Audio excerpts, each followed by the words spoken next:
नमस्कार दोस्तों, हरे कृष्णा, राधे राधे। व्रत विधि उपाय में सभी लोगों का स्वागत है। दोस्तों, वैशाख की पावन महीना शुरू हो चुकी है।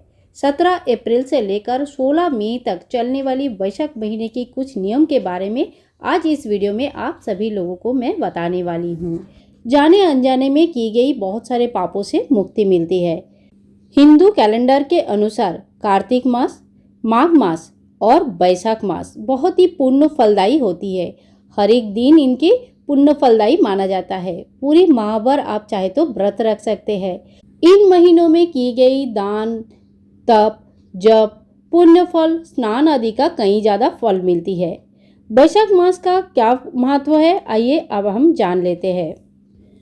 इस महीने में सूर्योदय से पहले किसी भी तीर्थ स्थान, सरोवर, नदी या कुएं पे जाकर स्नान करना चाहिए। अगर ऐसा संभव नहीं है तो नहाने के पानी में ही थोड़ा सा गंगा जल, यमुना के जल या किसी भी पवित्र नदी का जल मिक्स करके स्नान कर लेना चाहिए। सूर्योदय से पहले स्नान होना चाहिए।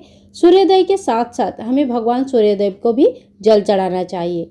वैशाख माह का सबसे धर्म और पुण्य कमाने वाले बहुत ही सरल उपाय ये होता है कि आप किसी भी प्यासे को पानी पिलाओ, चाहे वो इंसान है, चाहे वो किसी जानवर है या चिड़िया है। प्यासे को पानी पिलाने के जितने पुण्य और किसी चीज़ में नहीं होती है। माना जाता है वैशाख माह में सूर्योदय से पहले नहाने वाले व्यक्ति को अश्वमेध यज्ञ के समान पुण्य फल की प्राप्ति होती है। कार्तिक मास, माघ मास और वैशाख मास तीनों ही भगवान विष्णु को बहुत प्रिय होते हैं। मान्यता अनुसार भगवान के हृदय से इन 3 महीनों की जन्म हुआ है। इस महीने में भगवान श्री विष्णु के किसी भी अवतार का पूजा तथा जप करना, तप करना, व्रत रखना, सात्विक तरीके से जीवन यापन करना और दूसरों को किसी भी प्रकार से हानि ना पहुंचाना और भगवान विष्णु के किसी भी अवतार का बड़े ही दिल से और विधि विधान से पूजा करने से कई ज़्यादा पुण्य फल की प्राप्ति होती है। वैशाख महीने में जल का दान विशेष महत्व रखते हैं। कुछ चीज़ें हैं जो हमें वैशाख माह में करना चाहिए, आइए जान लेते हैं। सबसे पहले जो मैं बार बार बोल रही हूँ वो है जल का दान। जल का दान जरूर करें। यदि संभव हो तो इस दिन जल से भरा हुआ मटके का दान करें।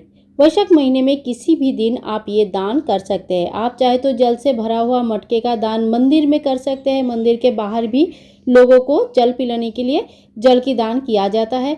अपनी सोसाइटी या जहाँ रहते हैं उसके बाहर भी आप लगा सकते हैं। इसमें कुछ खर्चा करके आप डेली जल भरने का बंदोबस्त करें। चाहे तो चिड़िया को भी जल और दाने का बंदोबस्त कर सकते हैं। घर में अगर आपका किसी भी प्रकार का जंतु जानवर आते हैं या घर पर गाय आ जाती है तो ये बहुत ही शुभ माना जाता है। आप बिना जल पिलाए इनको जाने मत देना। 2 नंबर पे बताती हूँ, किसी भी जरूरतमंद व्यक्ति को पंखा, खरबूजा, अन्य फल वगैरह अन्न का दान करें। सूती वस्त्र का दान करें। इस समय सूती वस्त्र का दान की जाती है। देखिए, वैशाख माह का जो नियम होता है वो कुछ कार्तिक माह का जैसे ही होता है, परंतु कार्तिक माह ठंडे के समय होता है और वैशाख बहुत ही गर्म के समय होता है। इसीलिए ऋतु के हिसाब से हमें वैशाख माह में सूती वस्त्र का दान करना चाहिए, जबकि हम कार्तिक माह में ऊनी वस्त्र का, कंबल या गर्म कपड़े का दान करते हैं। तो इन बातों का थोड़ा आपको ध्यान रखना पड़ेगा। अगर आप बिल्कुल कोई चीज़ दान नहीं कर सकते हैं तो आप किसी को दक्षिणा भी दान के स्वरूप दे सकते हैं, ताकि वो अपने लिए खाना या कपड़े का बंदोबस्त कर सकते हैं। इस समय छाता दान करना भी बहुत अच्छा माना जाता है। जब किसी को आप दान करते हैं और वो उनके बहुत ही काम में आता है तो वो अपने दिल से आपको आशीर्वाद देते हैं और यही आशीर्वाद भगवान के आशीर्वाद स्वरूप प्रतीत होती है। मंदिरों में इस समय भंडारा लगाया जाता है और भोजन करवाया जाता है। आप चाहे तो किसी एक दिन का, अगर सामर्थ्य है तो डेली का मंदिरों में भोजन और भंडारा का व्यवस्था कर सकते हैं, या थोड़ी सी प्रसाद, जल या दही बांटने का भी काम कर सकते हैं। वैशाख के महीने में पूजा और जाग यज्ञ का बहुत ही ज़्यादा महत्व है। इसीलिए ज़्यादा से ज़्यादा समय भगवान के नाम पे बिताने से ज़्यादा अच्छा रहता है। इससे 2 चीज़ होती है। एक तो भगवान का नाम लेने से हमारा मन शुद्ध रहता है। दूसरे, हम किसी एक चीज़ में जब बिजी रहते हैं तो दूसरे जो नेगेटिव ऊर्जाएं होती है, जैसे किसी के बारे में बुरा कहना, हिंसा करना, द्वेष करना, उसके बाद ये चीज़ है मेरे पास नहीं है, इस तरह का जो मनोभाव है, या उसको अच्छा क्यों हुआ, मेरा क्यों नहीं हुआ, इस तरह का मनोभाव से हमें दूर रखता है। इससे हमारा मन शांत और बहुत ही भगवान विष्णु के चरणों में लगे रहते हैं। इससे हमें पुण्य फल की प्राप्ति होती है। साथ साथ में बैसाख के महीने में एक ही बार खाना खाने के लिए विधान दिया गया है। अगर संभव है तो बिना नमक का एक टाइम का भोजन करें। संभव नहीं है तो आप सात्विक आहार ग्रहण करें और साथ साथ में धर्म कर्म के काम करें। आपके स्वार्थ जो स्वास्थ्य है, आपके जो सामर्थ्य है, इस हिसाब से आप डिसीजन लेके बैसाख के महीने के नियम ले सकते हैं। बैसाख के महीने में पूजा और जाग यज्ञ के साथ साथ एक समय भोजन करने का जो नियम है, ये आप सोच समझ के लीजिए। अपने शारीरिक अवस्था के हिसाब से आपको ये नियम लेनी चाहिए। अब कुछ चीज़ें ऐसी होती है जो हमें बिल्कुल मानना है और नहीं करनी है। इस महीने में मांसाहार नहीं करना चाहिए। शराब और कोई भी नशीली पदार्थ, कोई भी तामसिक भोजन इत्यादि से हमें दूर रहना चाहिए। इसके पीछे एक साइंटिफिक रीज़न भी है। हिंदू शास्त्र में जो भी नियम बनाया जाता है उसके पीछे साइंटिफिक रीज़न हमेशा होता है। इसीलिए जैसे बैसाख के महीने में अगर आप ज़्यादा ये सब मांसाहार करते हैं या तामसिक भोजन करते हैं तो ये जो गर्मी के वजह से हमें हजम नहीं होती। इसे फोड़े फुंसी और बाकी कई तरीके की बीमारी होने के चांसेस होता है। साथ में गैस, अम्बल, हजम नहीं होना इत्यादि प्रॉब्लम होती रहती है। गर्मी में आपने ध्यान किया होगा पशु पक्षी भी अपना खाना कम कर देते हैं। तो हम तो इंसान हैं, हमें अपने शरीर का थोड़ा ख्याल तो रखना ही चाहिए।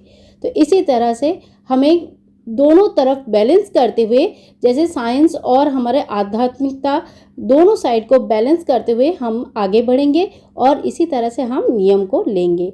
बैसाख मास में शरीर पर तेल की मालिश नहीं करनी चाहिए। इसमें बहुत गर्म होता है, इसीलिए इस समय तेल की मालिश मना करते हैं। दिन में नहीं सोना चाहिए क्योंकि बैसाख के महीने में सुबह हमें काफ़ी ज़्यादा समय मिल जाता है, जिस समय को हमें काम में लाना चाहिए और भगवान विष्णु के नाम के साथ साथ हमें अपने खुद के भी जो काम है, जो डेली के ज़िंदगी है, हमारे जो घर के काम है, बिजनेस ऑफिस के काम है, ये सारी चीज़ें भी हमें साथ साथ में कर लेनी चाहिए। अगर सो जाएंगे तो कहने के मतलब ये होता है कि जो सोता है वो उसके भाग्य भी सोता है। इसीलिए अपने भाग्य को जागृत करने के लिए आपको सोना अवॉइड करना चाहिए दिन में। वैसे तो हमारे कांसे के बर्तन बहुत ही अच्छा माना जाता है और कांसे के बर्तन में खाना खाने का विधान भी है, लेकिन बैसाख के महीने में कांसे के बर्तन में खाना खाना अवॉइड करना चाहिए। इसके पीछे भी साइंटिफिक रीज़न होता है। तो आप कोशिश करें कि कांसे के बर्तन इस समय यूज़ कम से कम करें। रात में भोजन नहीं करना चाहिए और पलंग पर भी नहीं सोना चाहिए। अगर आपके शारीरिक प्रॉब्लम है तो आप उस हिसाब से नियम लीजिए, परंतु बैसाख का जो नियम होता है वो मैं आपको बता रही हूँ। नीचे सोने से क्या होता है, भूमि शयन होने से हमारे शरीर भी सही रहते हैं और भूमि शयन का जो विधान है हमारे शास्त्रों में कई जगह पे बोला गया है। एकादशी के व्रत से लेकर कोई भी पूजा अर्चना में देखना भूमि शयन के लिए बोला जाता है।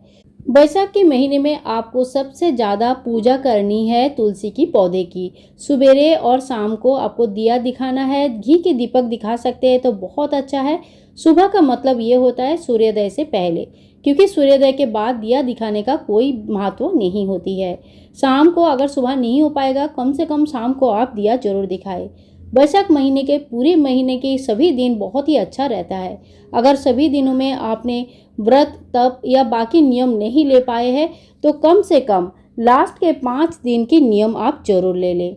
इससे भी जैसे कार्तिक माह का लास्ट के 5 दिन नियम करके भी अब पूरे महीने की फल के कुछ अंश आपको प्राप्त होता है, ऐसे ही बैसाख के महीने का भी है। लास्ट के 5 दिन दीपदान की जाती है। आप चाहे तो घर पर तो हम दीपदान करते ही है, मंदिर में, तुलसी के पौधे में, किचन में और जो हमारे मेन डोर होता है उनके दोनों तरफ। इसके अलावा भी बट वृक्ष में दीपदान होती है, पीपल का जो पेड़ होते हैं उसमें दीपदान कर सकते हैं। नदी में, मंदिर में, किसी भी खुला स्थान में, चौराहे में, अंधेरे स्थान में, छत पर जो है इस समय दीपदान की जाती है। तो इसके बारे में धीरे धीरे पूरे डिटेल्स वीडियो आती रहेगी, आप साथ में रहें। और वीडियो अगर अच्छा लगे तो एक लाइक ज़रूर कर दें। मिलते हैं नेक्स्ट वीडियो में, तब तक के लिए हरे कृष्णा, राधे राधे।